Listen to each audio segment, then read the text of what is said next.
Yeah. Can we see that horrific thing? Yeah. Yes, we can. Okay. This was our old iDocs local offer site. Cost us 16 grand a year.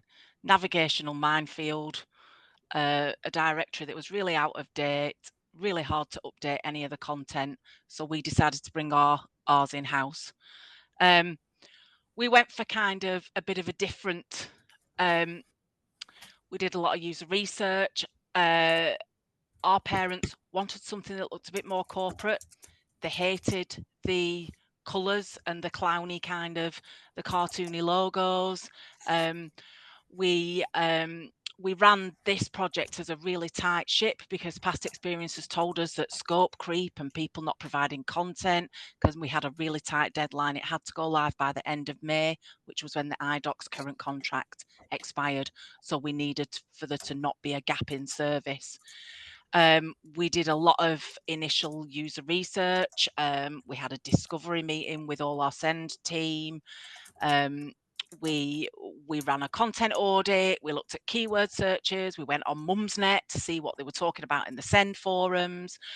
The main feedback that we got before we even started to build the site was that 80% of people hadn't used the current site because they didn't know it existed, because they didn't know what local offer was. They didn't like the cartoony graphics. They thought there was too much information on the site. They found it impossible to find things. It was quite hard to process because it was just kind of a visual minefield, total overload. So we took all that away and we did a proper project initiation document. So we were clear about what we were building, what was in scope, what was out of scope, what the deadlines were, what functionality was required. We ran content workshops. We spoke to our parent carer forums. We spoke to our Send Youth forum and got all of the feedback that way. And then we essentially have just built them a sub-site as part of the corporate site.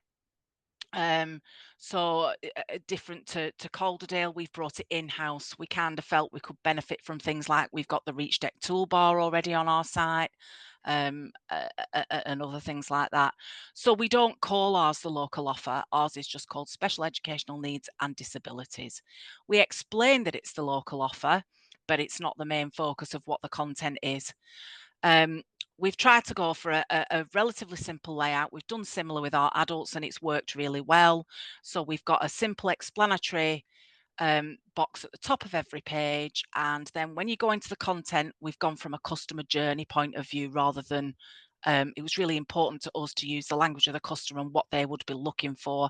So the first thing you see when you get to the site is, I think my child needs help, for example.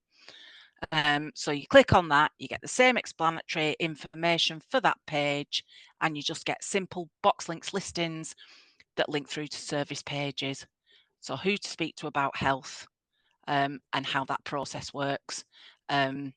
Supporting your child with everyday tasks, for example.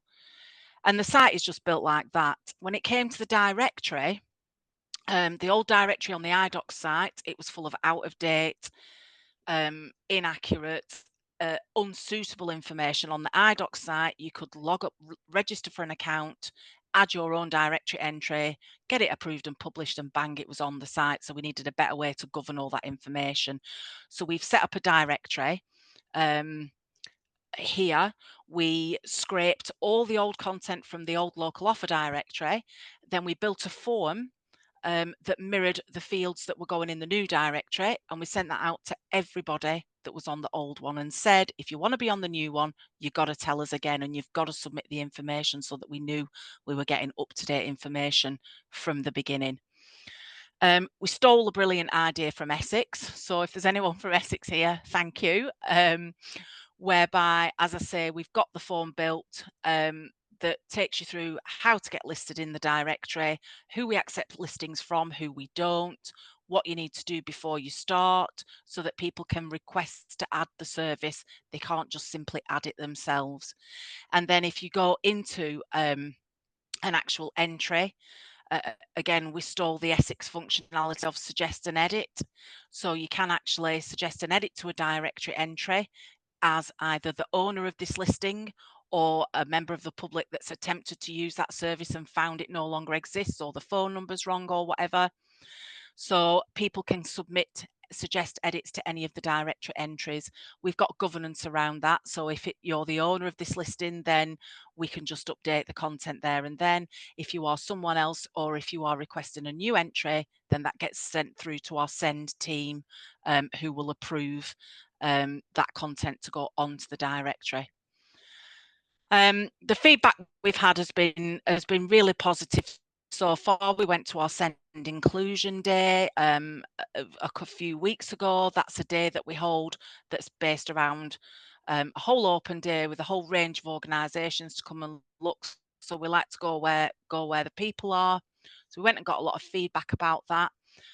It's working really well so far. The thing that never works well for us is actually getting content out of people to populate the site. We really struggle getting information from our service area experts. We've developed a system whereby we send out content templates. So we effectively pretty much write the content for them, send it out in a Word document, they will edit it and send it back, and we can build the site from that. I'm not saying that was a huge success this time, because we did still struggle to get information. But as we iterate on each of these content transformations, we're getting better at putting processes in place to manage all of that. So we have templates for having the initial discovery meeting. We have templates for content design workshops. We have content templates themselves. We have a full content audit spreadsheet. So if anybody wanted any of that, we're more than happy to share the stuff that we're doing around governance of the site.